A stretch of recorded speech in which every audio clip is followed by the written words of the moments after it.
No one dared approach the CEO until the intern offered him coffee and everything changed. Richard Bennett Anderson was known throughout New York City as the most feared businessman in the corporate world. Over the past 15 years, he had transformed a small family business into a logistics empire that dominated the American market, but at the cost of a reputation that made seasoned executives tremble at the mere mention of his name. When Emily Parker arrived that Monday in March for her first day as an intern, she had no idea the man sitting alone in the glass-walled office on the top floor was the owner of it all. She had gotten the position through a university outreach program, and her only concern was doing a good job to help her family. "Good morning, sir," she said, entering the room with a steaming cup of coffee. "I thought you might like a little pick-me-up to start the day right." Richard looked up from his papers for the first time in hours. The young woman with curly hair tied in a bun, wearing a simple beige blouse and black skirt, smiled with a sincerity he hadn't seen in years. His hands trembled almost imperceptibly as she set the cup on his desk. "Thank you," he murmured, his voice softer than usual. Emily noticed something odd in his expression but assumed he was just tired. Her grandmother had taught her that coffee made with care could lighten even the heaviest heart. "If you need anything else, I'll be at reception," she said, leaving the room unaware she had just broken an unspoken 15-year rule. No one entered Richard Bennett Anderson's office uninvited. Alone again, Richard cradled the cup in both hands, feeling the warmth seep through the white porcelain.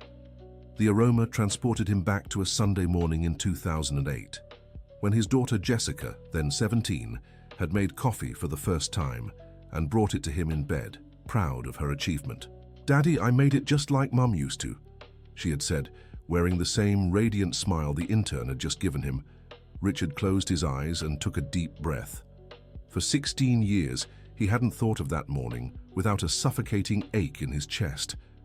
Jessica would be 33 now. He didn't even know where she lived.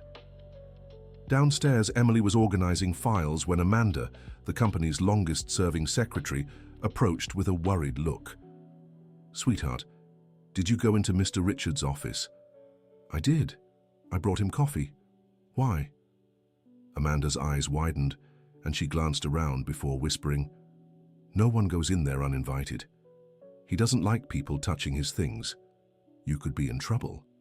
"But he seemed to like the coffee," Emily said, confused. "He even thanked me." "He thanked you?" Amanda looked even more stunned. "In 15 years here, I've never heard Mr. Richard thank anyone for anything." Dear listener, if you're enjoying the story, don't forget to like and subscribe. It helps us newcomers so much. Now back to the story. By mid-morning, the news had spread through the halls like wildfire. The new intern had walked into the boss's office and come out unscathed. Some employees watched her with curiosity, others with a mix of admiration and pity, expecting her to be fired before lunch. But Richard didn't fire anyone. In fact, he could barely focus. Every time he glanced at the empty cup on his desk, an inexplicable lump rose in his throat. At 2 in the afternoon, Emily knocked lightly and entered again. "Excuse me, Mr. Richard. I brought the report you asked Amanda for," she said, placing a folder on his desk. "And I thought you might want another coffee." This time, Richard observed her more closely. She was about the same age Jessica had been when she left home. The measured way of speaking, the genuine concern, even how she held the cup, it all felt familiar. "How do you know my name?" he asked, realizing he hadn't introduced himself. "It's written on the door," she replied simply, pointing to the gold plaque at the entrance. "And everyone here talks about you." "What do they say?" Emily hesitated for a moment. Her mother had always taught her to speak the truth, even when it was hard. "That you're very strict, and that everyone's afraid of making mistakes," she said, lowering her voice slightly. "But I think sometimes people get angry when they're sad inside." The honesty of that answer hit Richard like a punch to the gut. He stayed silent for a few seconds, just staring at the young woman who met his gaze without fear. "Why aren't you afraid of me?" he finally asked. "My grandmother always said that behind every tough heart, there's a sad story," Emily replied. "And sad stories don't scare me, sir. They make me want to help." Richard felt something stir in his chest, a sensation he'd buried so long ago he'd forgotten what it was like to feel genuine compassion from another person. "Thank you for the coffee," he said again. "Anytime, Mr. Richard." When she left, Richard stood by the floor-to-ceiling window overlooking all of New York City. Down below, millions of people carried on with their lives, building families, forming bonds, finding happiness. He had chosen to stay in this glass tower, isolated from everything and everyone, and now he didn't even know how to come down. That night, for the first time in years, Richard didn't stay late at the office. He went home, a luxurious but empty apartment on the Upper East Side, and tried to remember the last time he'd had a real conversation with someone. His ex-wife, Jennifer, had always said he'd lost himself somewhere between being a good father and being a successful businessman. In the end, he hadn't managed to be either properly. The separation happened when Jessica was a sophomore in high school. Jennifer had given him an ultimatum. Either he started paying attention to his family, or she'd file for divorce. Richard thought it was just a bluff. It wasn't. Jessica, of course, took her mother's side. In their last conversation, she'd screamed that she hated him and never wanted to see him again. Richard, wounded in his pride, shouted back that if she wanted out of his life, she was free to go. He never imagined she'd take it so seriously. The next morning, Emily arrived at work early, as she always did. Her family lived in the South Bronx, and she had to take 2 buses and a subway to reach the downtown office. But she didn't mind. This internship was a once-in-a-lifetime opportunity to get ahead. When she reached the top floor, she noticed the light in Richard's office was already on. He usually came in early, but never this early.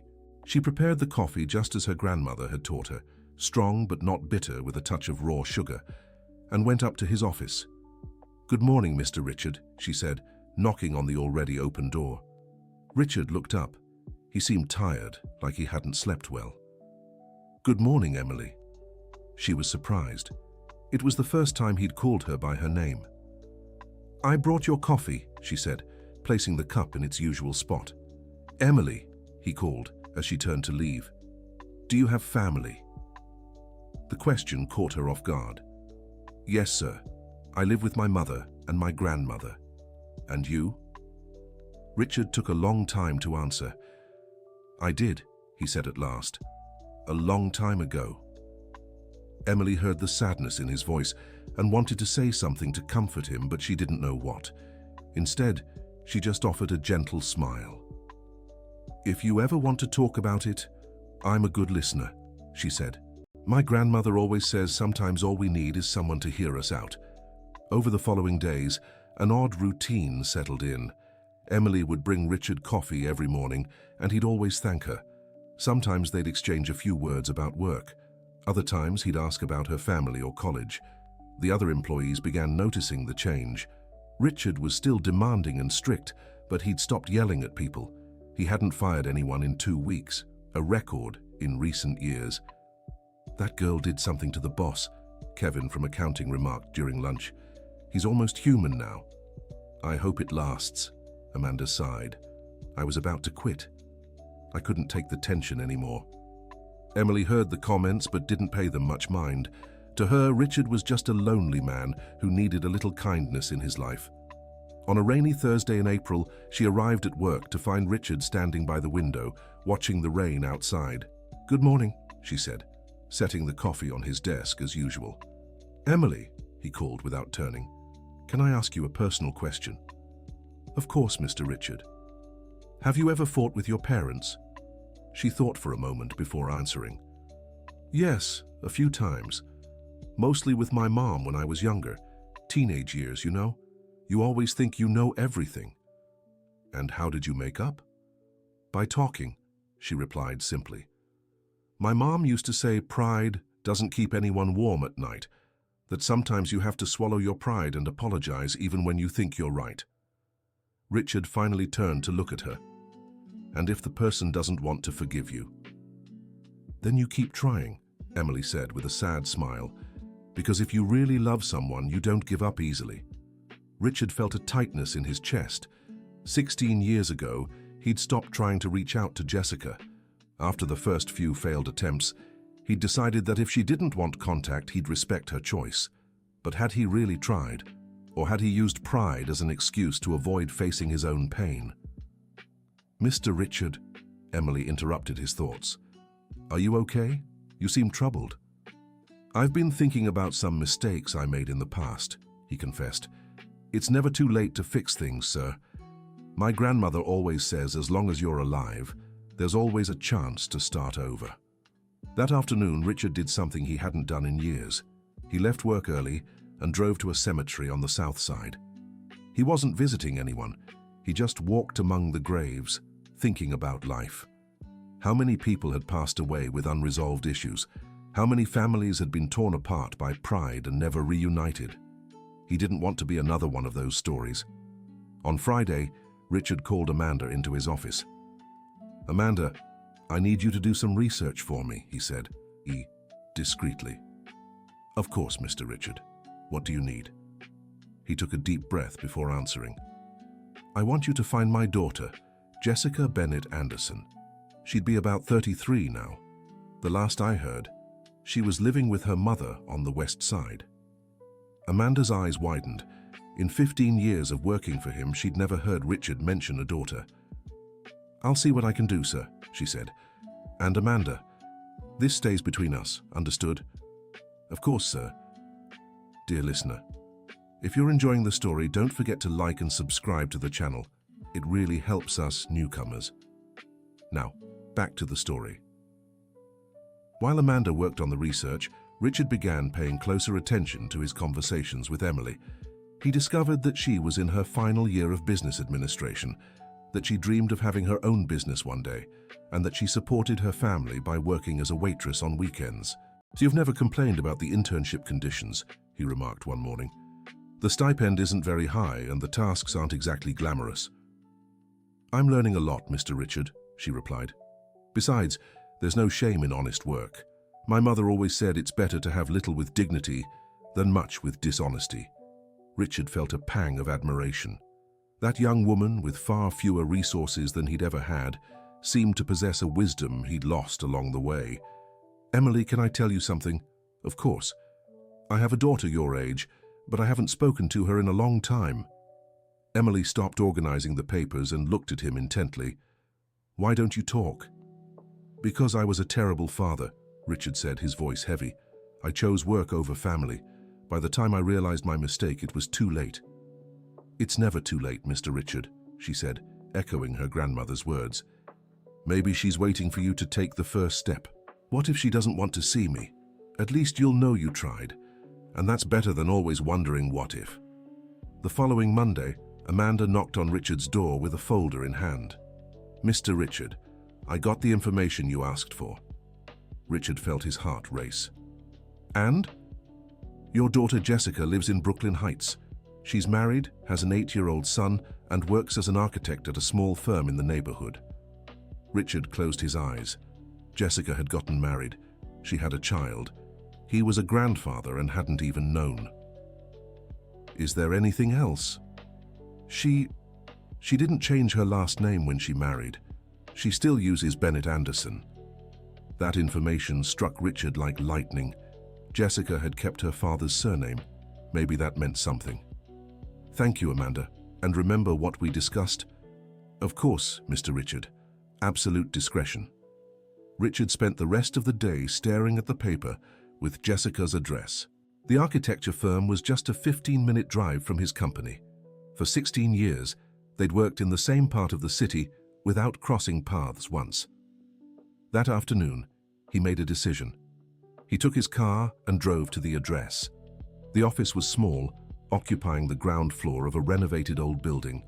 Through the window, Richard could see a few people working at tables with blueprints spread out. And then he saw her. Jessica was leaning over a floor plan, focused on her work. Her brown hair, once long, was now cut in a modern bob. She wore glasses, something she hadn't done as a teenager, and had matured into a face that still held traces of the girl he remembered. Richard stood there for nearly an hour, just watching his daughter work. She seemed focused, capable, fulfilled. She'd built a life without him. Several times he thought about going in, but he always backed out at the last second. What would he say? How do you start a conversation after 16 years of silence? In the end, he returned to his car without mustering the courage to cross the street. Over the next few days, he returned to the same spot at the same time, always watching, never approaching. It was pathetic, he knew, but he couldn't help himself. On Wednesday, Emily noticed Richard seemed especially distracted. "Everything okay, Mr. Richard? You seem worried." Richard hesitated. He'd grown accustomed to Emily's presence, her straightforward manner and her genuine concern. Maybe it was time to tell the truth. "Remember when I told you about my daughter?" "I do. I found out where she works. I've gone there a few times, but I haven't had the courage to talk to her." Emily set her coffee cup on the table and sat in the chair across from his, something she'd never done before. "Mr. Richard, can I be honest with you?" "Of course." "You're being a coward." The words hit Richard like a slap in the face. But Emily continued, 16 years ago, maybe you were young and didn't know how to be a father, but today you're a mature, successful man with the means to solve problems. The only thing stopping you from talking to your daughter is fear. What if she rejects me? What if she doesn't? Emily countered. You're so focused on what could go wrong that you're not even considering what could go right. Richard fell silent, processing her words. Besides, Emily went on, she's your daughter. Even if she's hurt, a part of her will always love you. You just have to find that part. How can you be so sure? Because I've been through it, she said, lowering her voice slightly. My father left when I was 12. He was gone for 7 years without a word. When he came back, I was 19 and full of anger.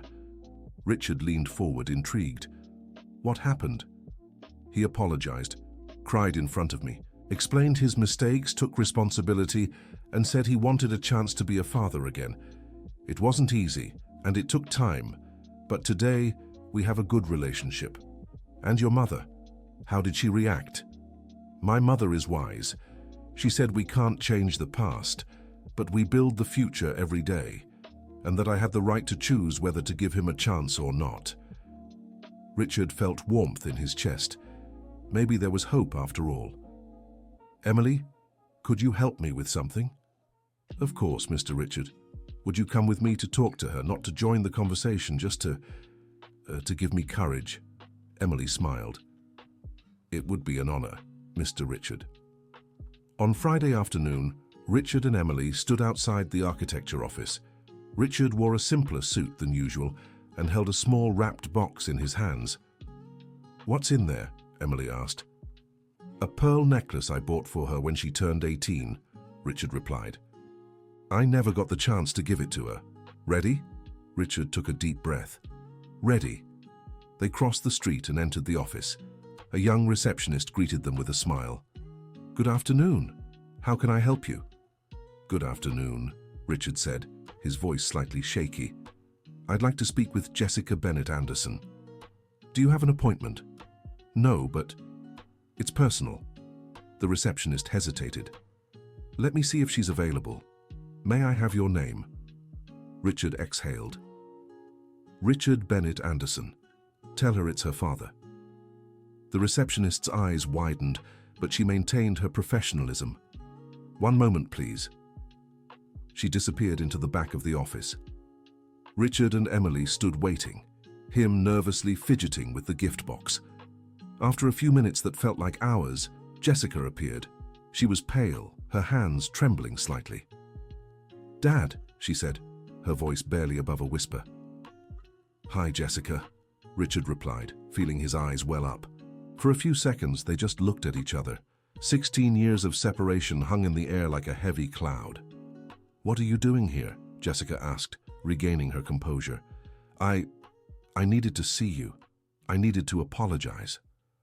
Jessica glanced at Emily, who stood discreetly a few steps behind. Who is she? I'm Emily, the younger woman said, stepping forward. I work with your father. He talks about you a lot. He talks about me? Jessica sounded surprised. Every day, Emily answered honestly. Jessica was at a loss for words. All those years, she'd imagined her father had simply moved on without looking back. Jessica, Richard said, taking a step forward. I know I have no right to show up here after all this time. I know I was a terrible father and that you have every reason to hate me. But I needed to tell you I'm sorry. I'm sorry for choosing work over you. I'm sorry for not fighting harder when you said you didn't want to see me. I'm sorry for missing 16 years of your life. Jessica felt her eyes fill with tears. Dad, You don't have to say anything right now, Richard interrupted. I just wanted you to know that not a single day has gone by in all these years when I haven't thought about you. And if you give me a chance, I'd really like to try to be the father I should have been from the start. He held out a wrapped box. This is for you. I was supposed to give it to you on your 18th birthday. Jessica took the box with trembling hands and opened it.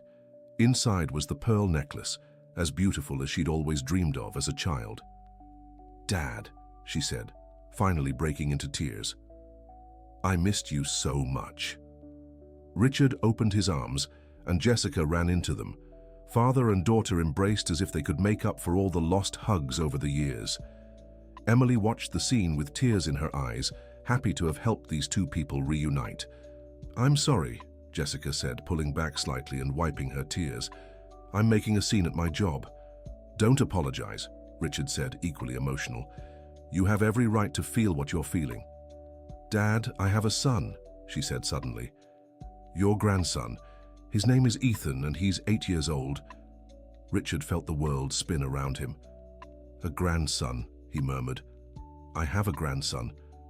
He always asks about his grandfather, Jessica continued. I never knew what to say. Would you like me to meet him? Jessica hesitated for a moment. I'd really like that, she said finally. But let's take it slow, okay? There are so many years to make up for. Of course, Richard agreed. At your pace. They arranged to meet the following weekend at a park. It would be the first step in rebuilding their relationship. When they left the office, Richard was overflowing with emotion. Emily, he said, turning to the young woman, I don't know how to thank you. No need to thank me, Mr. Richard, you just needed a little push. If it weren't for you, I never would have had the courage. Oh, you would have, Emily said with a smile. Maybe it would have taken a little longer, but love always finds a way. Dear listener, if you're enjoying the story, don't forget to like and especially subscribe to the channel. It helps us a lot as we're just starting out. Now, continuing. The following Saturday, Richard arrived at Central Park an hour early. He was more nervous than he'd been in years. He was about to meet his grandson for the first time. When he saw Jessica approaching with a brown-haired boy and bright, curious eyes, Richard's heart raced. Ethan looked just like Jessica as a child, but with some features that reminded Richard of himself. Ethan, Jessica said, kneeling beside her son, this is Grandpa Richard. The boy looked at Richard with curiosity, unafraid. Are you Mum's dad? He asked. Yes, I am, Richard replied, kneeling too to be at the boy's level. Why didn't you ever come to see me before? The boy's direct question caught Richard off guard. Jessica was ready to step in, but Richard raised his hand, signaling he wanted to answer. Because I made a very big mistake, Ethan. I fought with your mum when she was young and stayed away for too long, but I'm here now, and I'd really like to be your grandpa if you'll let me. Ethan thought for a moment. Do you know how to play soccer? Richard smiled. When Jessica was little, they used to kick a ball around the backyard on weekends. I know a little bit. How about you teach me? Ethan smiled back. Come on, Grandpa. I'll show you how I kick. And so, in the middle of the park, 3 generations of the Bennett Anderson family began rebuilding the bonds that time had frayed. Richard discovered that Ethan was a smart and affectionate boy who loved soccer, video games, and adventure stories. Jessica had raised a wonderful son, even without his help. He's perfect, Richard said to Jessica as they watched Ethan chase the ball. He always asked about you, Jessica confessed. I didn't know what to say. I didn't want him to resent someone he'd never met. And what did you tell him? That you were a good man who'd made some mistakes, but that maybe one day you'd meet. Richard felt a lump in his throat. Jessica, I'm so sorry. For everything. For being absent. For not fighting harder to stay in touch. For missing so much of your life and Ethan's. Dad, she said, placing her hand on his arm. "I'm sorry too. When I left home, I was hurt and said things I shouldn't have. I could have tried to reconnect sooner.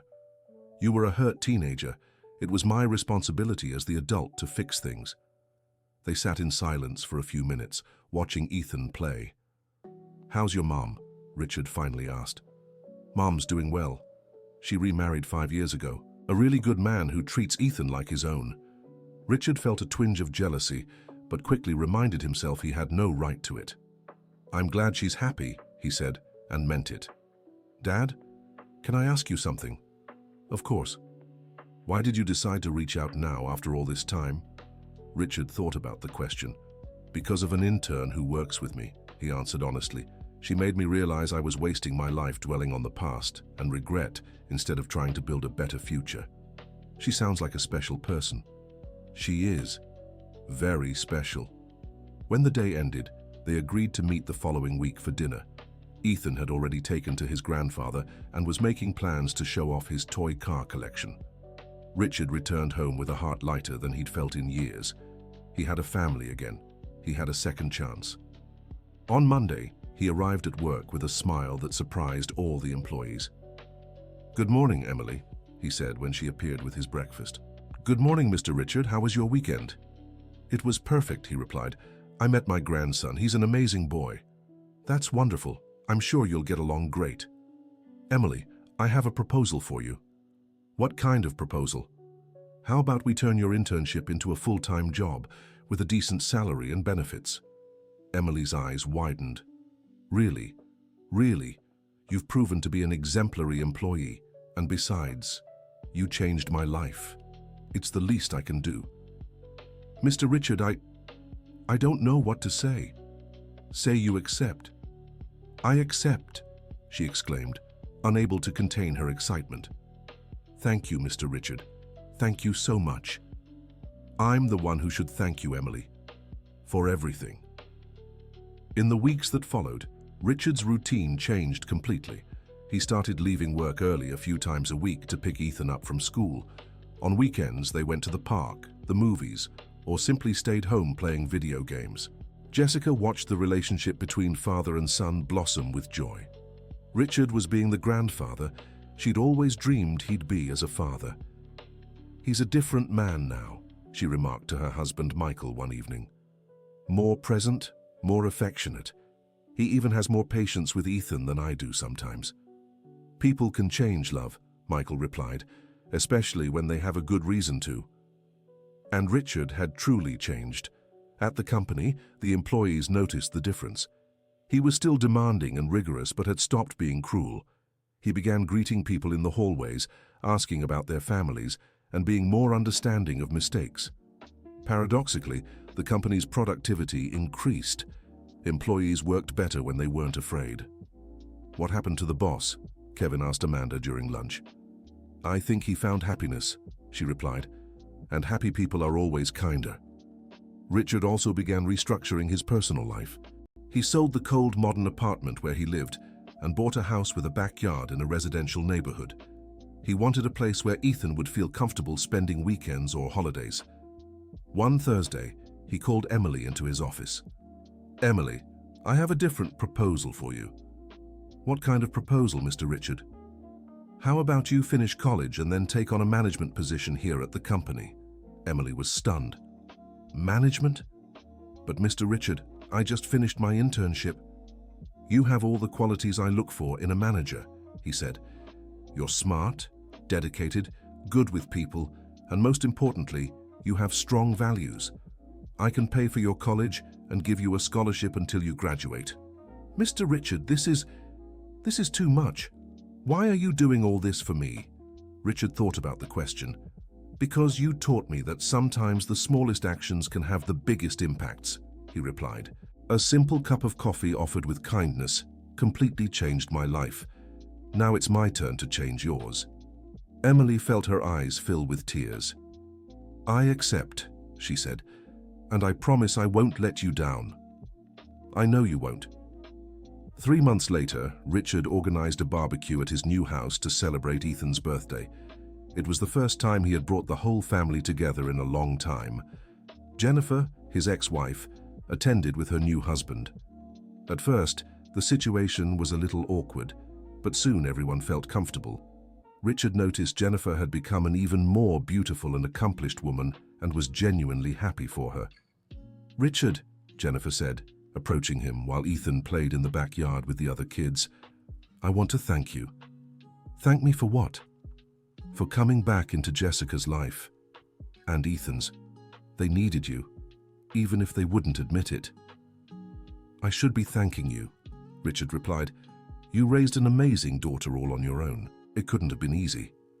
"It wasn't," Jennifer admitted, "but it was worth it." They stood for a few minutes, watching Ethan run around the yard, chased by Jessica and Michael in a game of tag.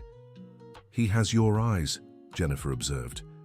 "But he has Jessica's personality," Richard replied. "Stubborn and determined." Jennifer laughed. "Some things never change." During the party, Emily arrived with her mother and grandmother. Richard made sure to introduce them to the whole family. "This is Emily," he said to Jennifer, "the person responsible for me being here today." "Emily!" Jessica exclaimed, hugging the young woman. "Dad told me everything. Thank you so much for helping him find me." "I didn't do anything special," Emily said, embarrassed by the attention. "Yes, you did," Ethan insisted, running over to join the group. "Grandpa said you taught him how to be brave."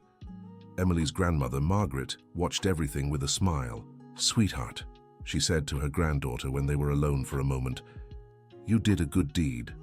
God blesses those with a kind heart." "I just offered him coffee, Grandma." "You offered much more than that, my dear. You offered kindness when someone needed it. That's worth more than any amount of money." At the end of the party, when everyone had already left, Richard and Ethan were sitting in the backyard, looking at the stars. "Grandpa," said Ethan, snuggling into Richard's chest. "What is it, champ?" "I'm glad you came back." Richard felt his heart tighten with emotion. "I'm glad too, Ethan. Very glad." "You won't leave again, right?" "Never again," Richard promised. "Now we're a family, and family doesn't abandon family." Ethan smiled and closed his eyes, falling asleep in his grandfather's lap. Richard stayed there, holding his grandson and gazing at the stars, thinking about how life could change in unexpected ways. He had woken up that March morning, thinking it would be just another ordinary day. He never imagined that a simple cup of coffee offered by an intern would alter the course of everything. The following year, Emily graduated with honors in business administration and took on the role of HR manager at the company. Her first initiative was to create a wellness program for employees, including free psychological counseling and family integration activities.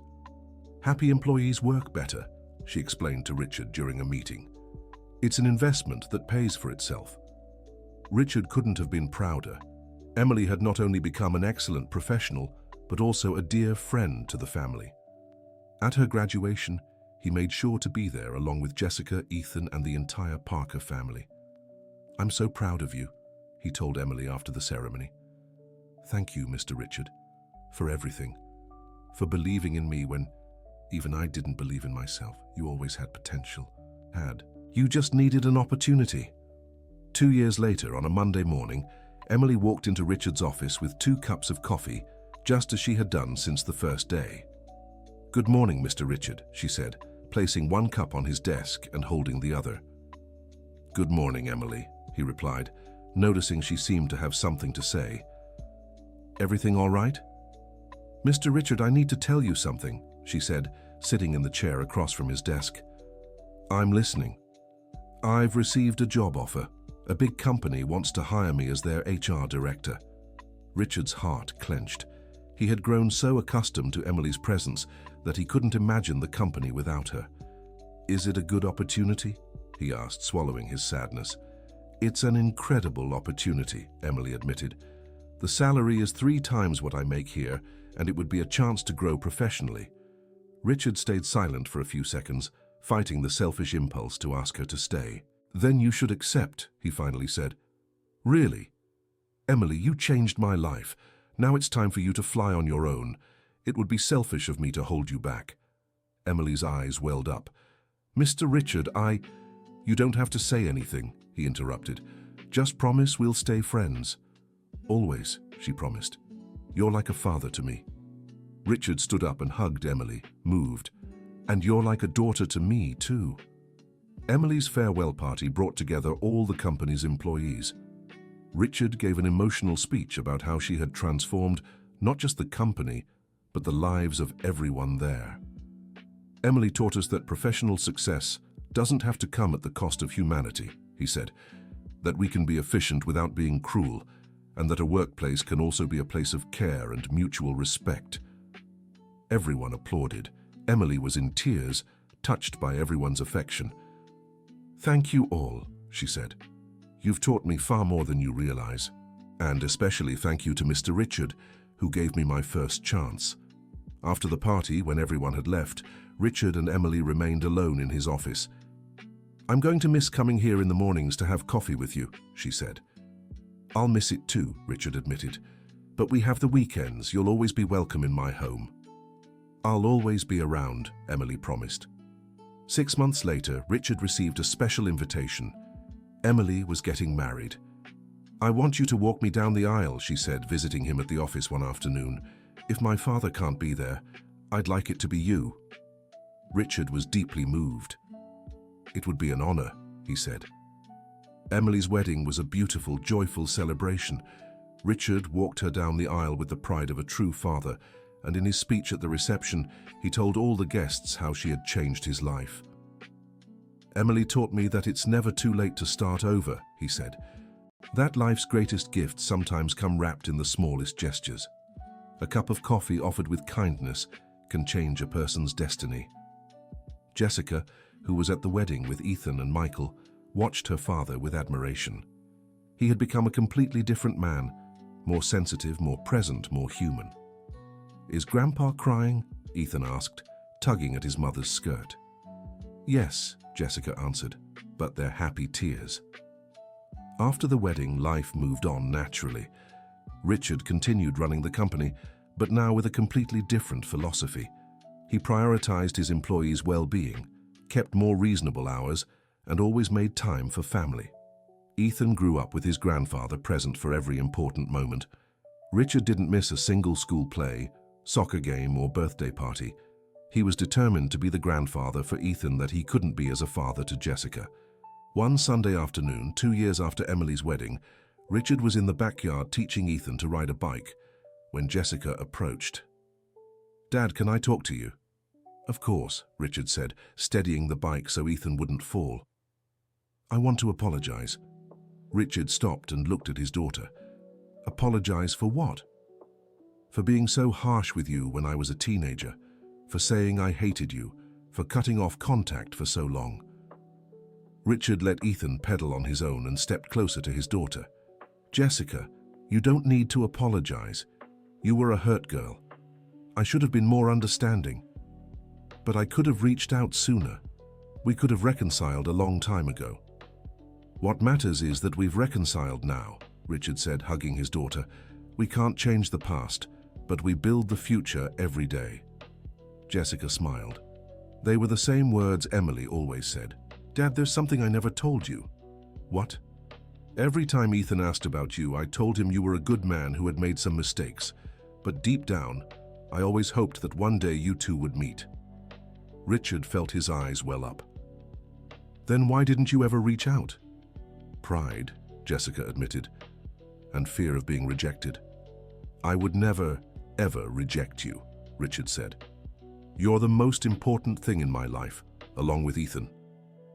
They stood hugging for a few minutes, watching Ethan try to balance the bike on his own. I did it, Grandpa, the boy shouted, pedaling a few feet without help. You sure did, champ, Richard replied, clapping.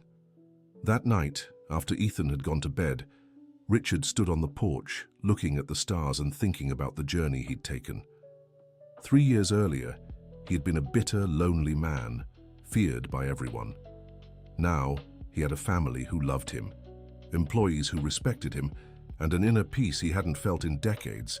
And it had all started with a simple cup of coffee offered by a young intern who saw past the mask of toughness he wore to hide his pain. Richard smiled, remembering Emily's grandmother, Mrs. Margaret, who always said that God puts the right people in our path at the right time. Emily had been that person for him, and he hoped he had also been an important person in her life. At the office, the routine had completely changed. Richard now greeted every employee by name, asked about their families, and always had a word of encouragement for those who needed it. The atmosphere of fear that once dominated the company had been replaced by one of mutual respect and collaboration. Productivity had increased, turnover had dropped drastically, and the company had become a market leader not just for its results, but also for how it treated its employees. "Mr. Richard," Amanda said one morning, stepping into his office with some documents, "the results for the last quarter are in. And best quarter in the company's history," she announced, smiling. Richard smiled back.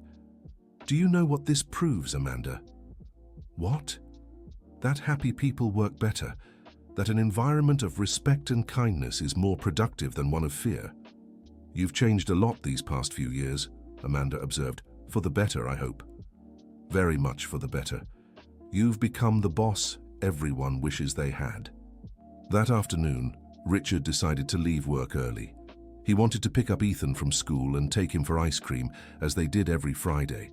When he arrived at the school, he found Ethan chatting excitedly with his teacher. "Grandpa," the boy shouted when he saw him. "Miss Elizabeth, this is my grandpa." "Nice to meet you," the teacher said, shaking Richard's hand. "Ethan talks about you all the time." "I hope only good things," Richard joked. "Only wonderful things," she assured him. "He says you're the best grandpa in the world." Richard felt his heart warm. "Let's go, Grandpa," Ethan asked, tugging his hand. "I want chocolate ice cream." "Of course, champ." On the way to the ice cream parlor, Ethan chatted about everything that had happened at school. Richard listened attentively, asking questions and taking a genuine interest in every detail. "Grandpa," Ethan said as they ate their ice cream. "Yes?" "Can you pick me up from school every day?" "Whenever I can, sure. Why?" "Because I like spending time with you and because my friends are jealous of my cool grandpa." Richard laughed. "Cool grandpa?" "Yeah, you're different from other grandpas. You play video games, know about football, and always have time for me." "That's how it should be, Ethan. Family always makes time for each other." When they got home, Jessica greeted them with a smile. "How was your day?" "Great," Ethan replied. "Grandpa taught me a new video game trick." "Dad," Jessica said once Ethan went to take a bath, "thank you for being so present in his life." "I'm the one who's thankful you let me be part of your lives," Richard answered. "You know, sometimes I think about how different our lives would have been if you'd been like this when I was a child." Richard felt a pang of sadness. "Jessica, No, Dad," she interrupted. "It's not a reproach, just an observation. But what matters is that you're like this now with Ethan, and that's what counts." Richard hugged his daughter, grateful for a second chance. Later that night, after Ethan had gone to sleep, Richard got a call from Emily. "Hi, Mr. Richard. How are you?" "Hi, Emily, I'm good, and you? How's the new job?" "It's going really well. I'm implementing some programs I learned from working with you. The employees love them." "I'm glad to hear that." "Mr. Richard, I called because I have news to share." "What news?" "I'm pregnant." Richard felt immense joy. "Emily, what wonderful news! Congratulations." "Thank you. I wanted you to be one of the first to know. After all, you're like a father to me." "And you're like a daughter to me. I'm going to be the most doting fake grandpa in the world." Emily laughed. "I'm already counting on it." After hanging up, Richard kept thinking about how surprising life could be. In just a few years, he'd gotten his daughter back, gained a grandson, and now he'd have a fake grandson too. All because a young intern had once offered him a cup of coffee with kindness on an ordinary morning. The end of the story. So, dear listener, what did you think of this touching story? Do you think Richard made the right choice by seeking his daughter's forgiveness? And Emily, did she make the right decision by helping him? Share your honest thoughts in the comments below. Let us also know where you're tuning in from, and if you've ever been in a similar situation. Don't forget to leave a like and, most importantly, subscribe to the channel so you don't miss other heartwarming stories like this one. Thank you so much for joining us.